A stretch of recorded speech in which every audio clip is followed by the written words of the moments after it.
Pare tudo o que você está fazendo. Se você já se pegou pensando, por que eu sempre acabo com a pessoa errada? Component placement ou por que sinto essa necessidade desesperadora de ser amado? Loguei-me e perguntei, por que meus relacionamentos sempre terminam da mesma forma dolorosa? Então você precisa ouvir isso, porque aquilo que você chama de amor pode ser a coisa mais perigosa que já aconteceu com você. E não estou exagerando. Carl Jung, um dos maiores exploradores da mente humana, passou décadas investigando os mistérios do inconsciente. E ele descobriu algo que vai contra tudo que nos ensinaram sobre amor. Algo que explica por que tantas pessoas vivem presas em ciclos destrutivos, repetindo os mesmos erros, atraindo as mesmas feridas. O que ele descobriu vai abalar suas certezas sobre relacionamentos, e uma vez que você vê isso, não consegue mais desviar o olhar.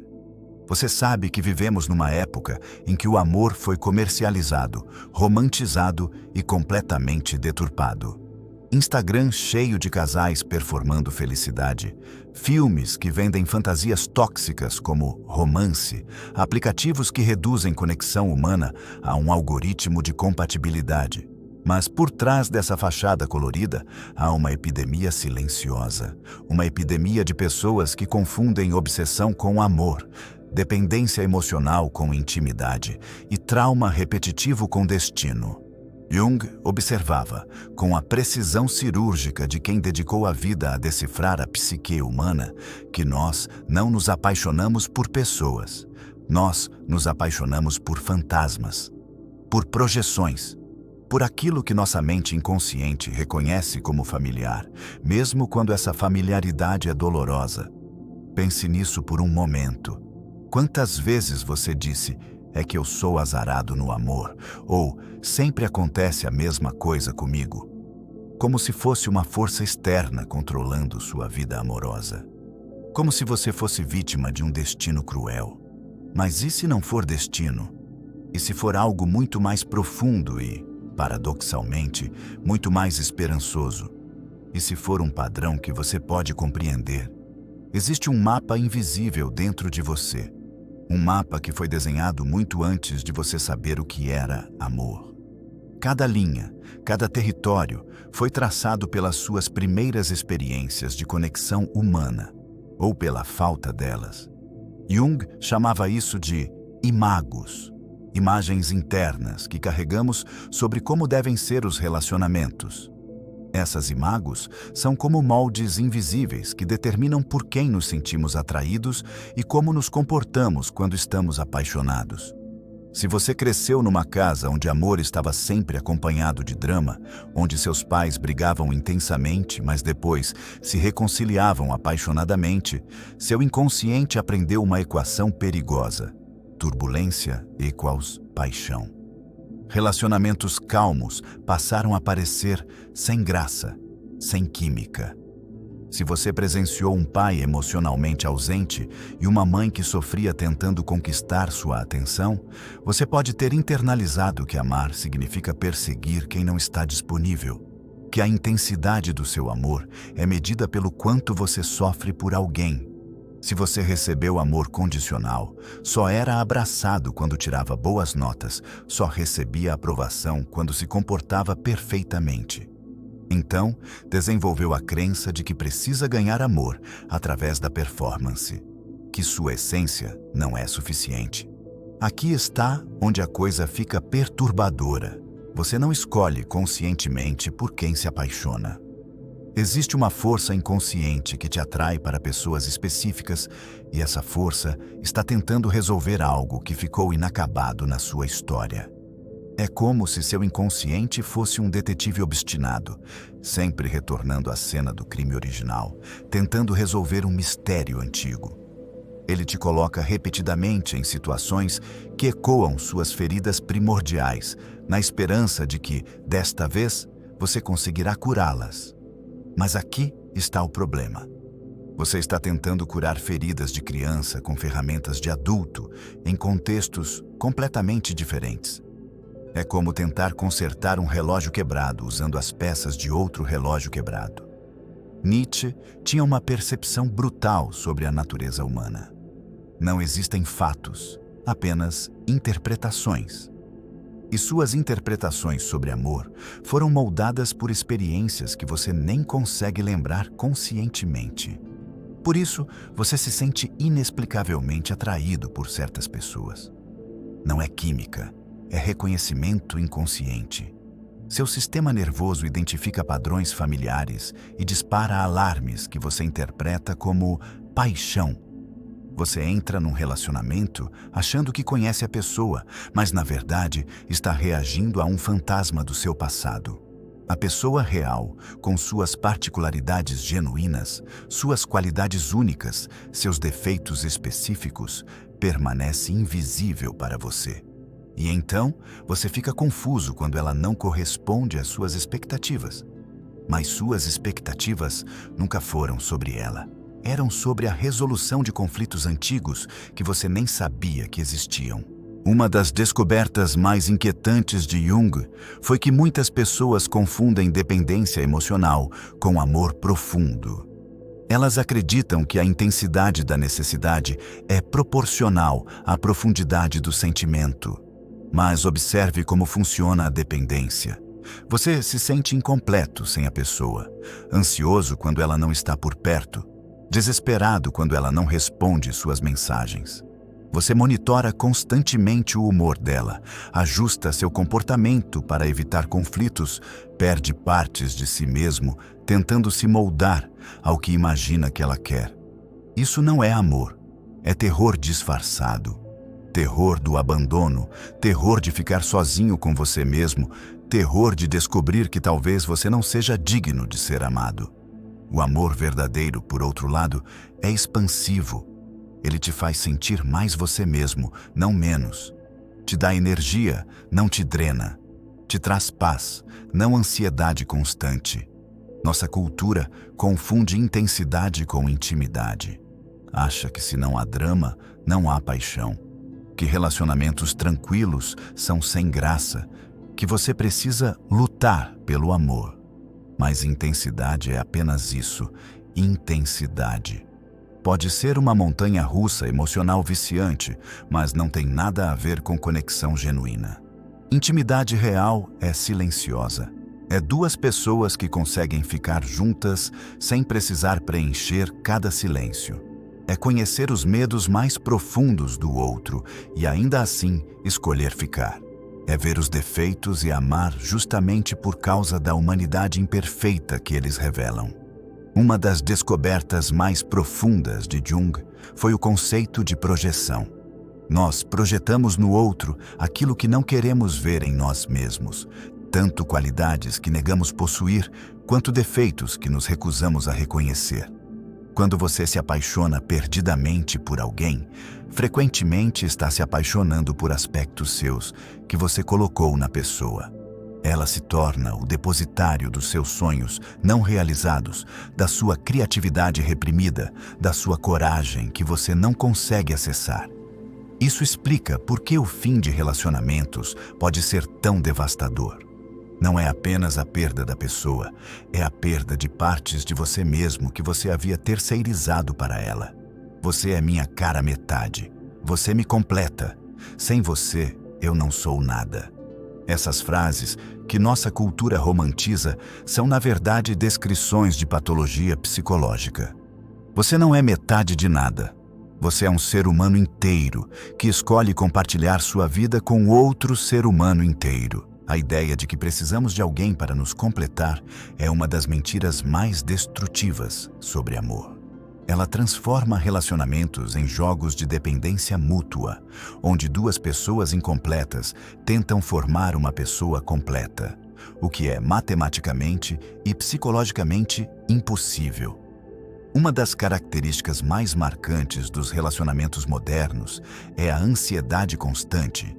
Ansiedade sobre status de relacionamento, sobre onde isso vai dar, sobre se você está sendo suficiente para a pessoa.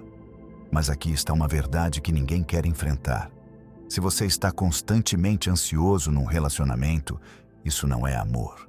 É um sistema de alerta do seu corpo te dizendo que algo está errado. Amor verdadeiro deveria te trazer uma sensação fundamental de segurança, não de constante ameaça. Deveria te permitir relaxar na presença do outro, não te manter em estado de hipervigilância. Vivemos numa época em que até o amor foi gamificado.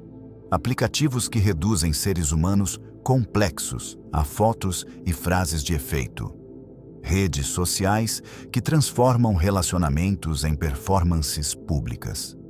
Uma cultura que confunde conexão com conectividade. Essa digitalização do amor criou uma geração de pessoas que sabem flertar, mas não sabem conversar. Que conseguem seduzir, mas não conseguem se conectar. Que têm centenas de matches, mas se sentem profundamente solitárias. Jung, se estivesse vivo hoje, provavelmente ficaria fascinado e horrorizado com como a tecnologia amplificou nossos mecanismos de projeção. Agora, podemos projetar fantasias em pessoas que nem conhecemos, criar relacionamentos inteiros com versões imaginárias de alguém que conhecemos apenas através de uma tela. Paradoxalmente, nunca tivemos tantas opções para conhecer pessoas e nunca estivemos tão incapazes de nos comprometer genuinamente com alguém. É o que os psicólogos chamam de paradoxo da escolha. Quanto mais opções temos, mais ansiosos e indecisos ficamos. Quando você acredita que existe sempre alguém melhor, a apenas um swipe de distância, você nunca se permite mergulhar profundamente numa conexão. Fica sempre com um pé fora da porta, sempre comparando, sempre se perguntando, e se? Isso cria relacionamentos superficiais, onde as pessoas têm medo de mostrar vulnerabilidade porque sabem que podem ser facilmente substituídas. É amor como produto descartável. Nossa cultura fez algo perigoso, romantizou a obsessão. Filmes que retratam perseguição como romance, músicas que celebram o sofrimento por amor. Histórias que pintam comportamentos stalking como prova de amor verdadeiro. Jung fazia uma distinção clara entre paixão e obsessão. Paixão é a energia criativa direcionada para uma pessoa. Você se sente inspirado, expandido, mais vivo. Obsessão é energia destrutiva. Você se sente consumido, diminuído, perdido em pensamentos compulsivos sobre a pessoa. A diferença é crucial. Paixão te conecta com a vida. Obsessão te desconecta de tudo, incluindo de você mesmo. Existe uma série de sinais que indicam quando aquilo que você chama de amor é, na verdade, trauma disfarçado. Não são checklists para seguir, mas padrões para reconhecer em si mesmo. Você constantemente duvida do seu próprio valor no relacionamento. Se pergunta obsessivamente se é bom o suficiente, se está fazendo algo errado, se vai ser abandonado. Isso não é humildade, é terror internalizado. Você se sente como se estivesse andando em ovos, sempre monitorando o humor da outra pessoa, ajustando seu comportamento para evitar conflitos. Você perdeu a capacidade de ser espontâneo, natural, autêntico na presença dela. Você tem uma necessidade compulsiva de saber onde a pessoa está, com quem está, o que está fazendo. Não por curiosidade amorosa, mas por uma ansiedade que rói por dentro. Você chama isso de ciúme, mas é controle disfarçado. Jung observava que o inconsciente tem uma compulsão à repetição. Ele tenta resolver traumas antigos, recriando situações similares, como se fosse possível alterar o passado através do presente. Por isso, você sempre se apaixona por versões diferentes da mesma pessoa. Os nomes mudam, as faces mudam, mas a dinâmica permanece idêntica. O homem emocionalmente indisponível. A mulher que precisa ser salva. A pessoa que te faz sentir que você precisa provar seu valor constantemente. Você olha para sua história amorosa e vê um padrão claro, mas se convence de que, desta vez, é diferente. Que você encontrou alguém especial, que finalmente vai dar certo. Mas especialidade não quebra padrões inconscientes, apenas os disfarça com novas roupagens. Quando você vive nessa repetição automática, você nunca realmente conhece as pessoas por quem se apaixona. Você se relaciona com suas projeções, seus medos, suas esperanças de cura. A pessoa real, com sua história única, suas particularidades genuínas, seus medos específicos, permanece invisível. Porque você não está vendo ela, você está vendo um personagem no drama da sua psique. Uma das formas mais sutis de trauma disfarçado de amor é a codependência. Você se torna viciado em ser necessário para alguém ou viciado em precisar de alguém. Você escolhe pessoas quebradas, que precisam ser consertadas, porque isso te dá propósito, te faz sentir valioso. Ou você escolhe pessoas controladoras que tomam decisões por você, porque isso te alivia da responsabilidade de viver sua própria vida. Em ambos os casos, não há espaço para amor genuíno, apenas para uma dança disfuncional, onde cada pessoa usa a outra para evitar enfrentar seus próprios vazios. Jung acreditava que, mais cedo ou mais tarde, a vida nos força a acordar. Os padrões inconscientes começam a se tornar tão obviamente destrutivos que não podemos mais ignorá-los. Os relacionamentos começam a doer de uma forma que não conseguimos mais romantizar. Esse despertar não é confortável. É o momento em que você percebe que passou anos ou décadas perseguindo fantasmas, amando projeções, repetindo traumas.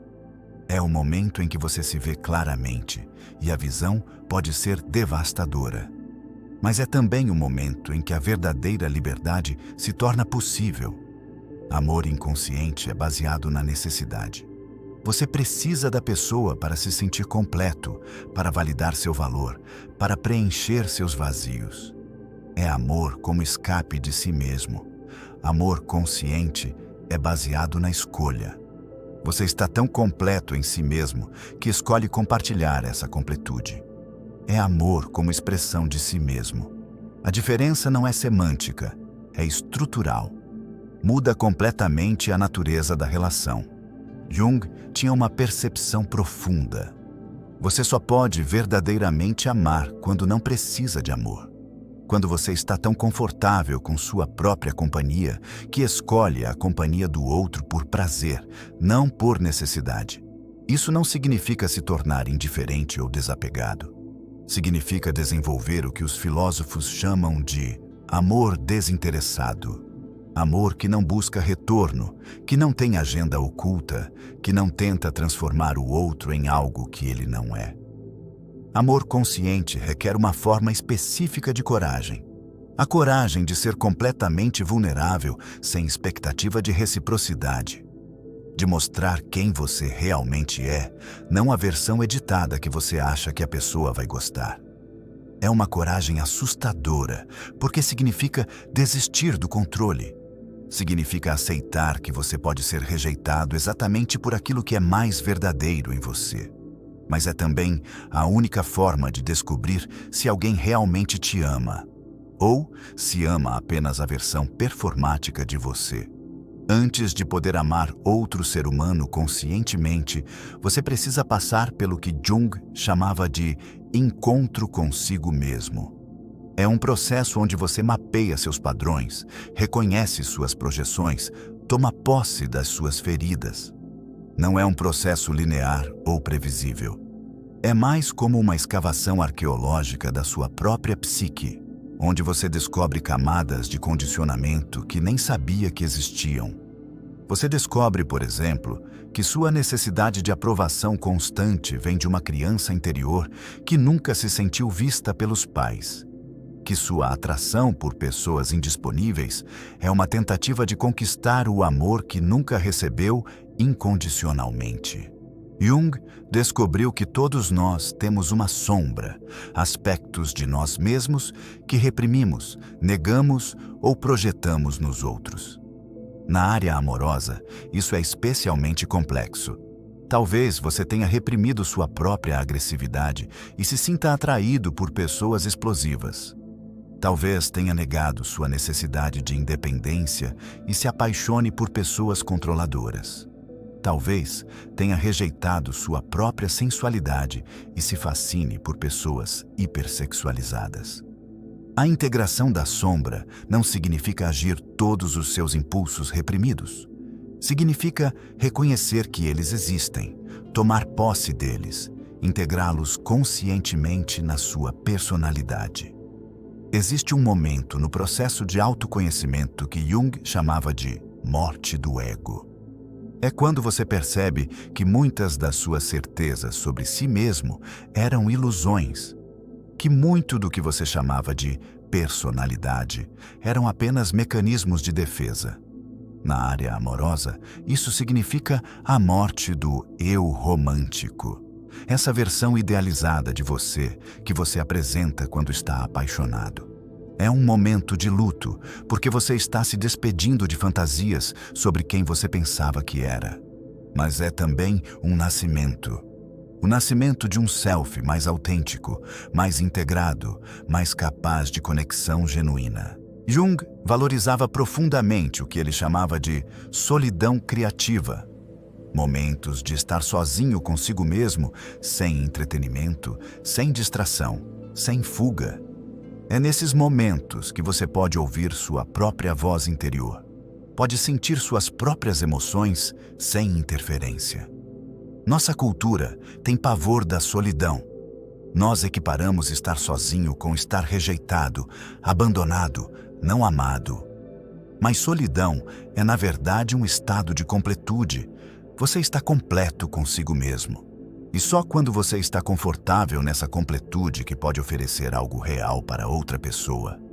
Há um momento, e você saberá quando chegar, em que algo fundamental muda na sua relação com o amor.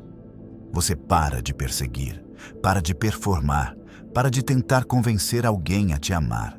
Não é porque você ficou amargurado ou desistiu do amor. É porque você finalmente entendeu que amor verdadeiro não pode ser conquistado, manipulado ou negociado. Ele só pode ser oferecido e recebido livremente. Quando você para de tentar ser o que acha que as pessoas querem e começa a ser simplesmente quem você é, algo interessante acontece. Você começa a atrair pessoas que realmente te veem. Não pessoas que se apaixonam pela sua performance, mas pessoas que se conectam com sua essência. Não pessoas que querem te consertar ou ser consertadas por você, mas pessoas que querem criar algo novo com você. Jung nos deixou uma pergunta que pode transformar completamente sua vida amorosa.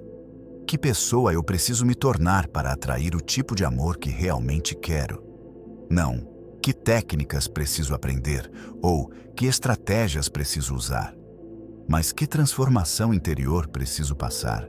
Porque amor consciente não é algo que você faz, é algo que você se torna. Cada vez que você escolhe autenticidade em vez de performance, vulnerabilidade em vez de controle, presença em vez de ansiedade, você está participando de uma revolução silenciosa. Uma revolução que começa dentro de você, mas se espalha para todos os seus relacionamentos. Uma revolução que transforma não apenas como você ama, mas como você vive.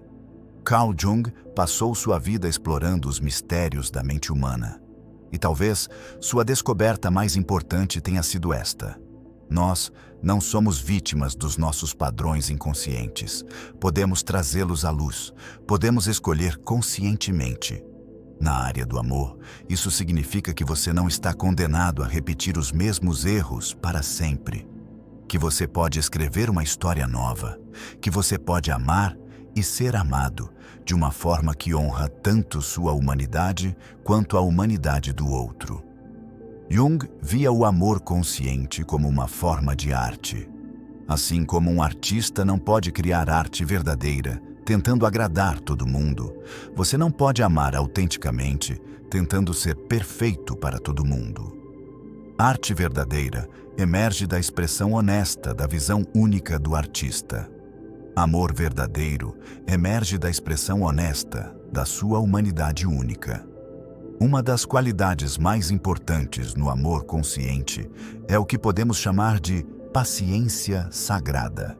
A capacidade de esperar sem ansiedade, de estar presente sem pressionar por resultados.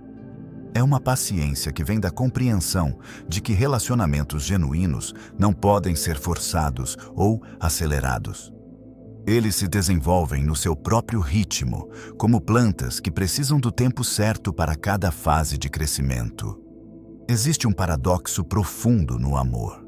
Quanto mais você o persegue, mais ele se afasta.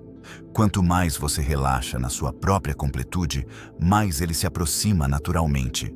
Isso não é uma estratégia ou técnica, é uma lei natural da psique humana. Necessidade repele, abundância atrai. Quando você verdadeiramente compreende isso, não intelectualmente, mas visceralmente, você para de buscar amor e começa a irradiar amor. Para de tentar encontrar a pessoa certa e começa a se tornar a pessoa certa. O amor verdadeiro não te completa, te revela, não te diminui, te expande, não te aprisiona, te liberta para ser quem você realmente é. E quando você encontra esse tipo de amor, seja com outra pessoa ou consigo mesmo, você finalmente entende porque tudo o que veio antes foi apenas preparação para esse momento. Você entende que não era amor, era escola. E agora, finalmente, você está pronto para a cerimônia de formatura. Se este vídeo fez você repensar tudo o que acreditava sobre amor, se você finalmente está pronto para parar de perseguir fantasmas e começar a atrair conexões reais, comente "pessoa certa" aqui embaixo. Não é só um comentário, é um compromisso consigo mesmo. É você dizendo: chega de repetir os mesmos padrões. Estou pronto para me tornar a pessoa que atrai o amor que realmente mereço.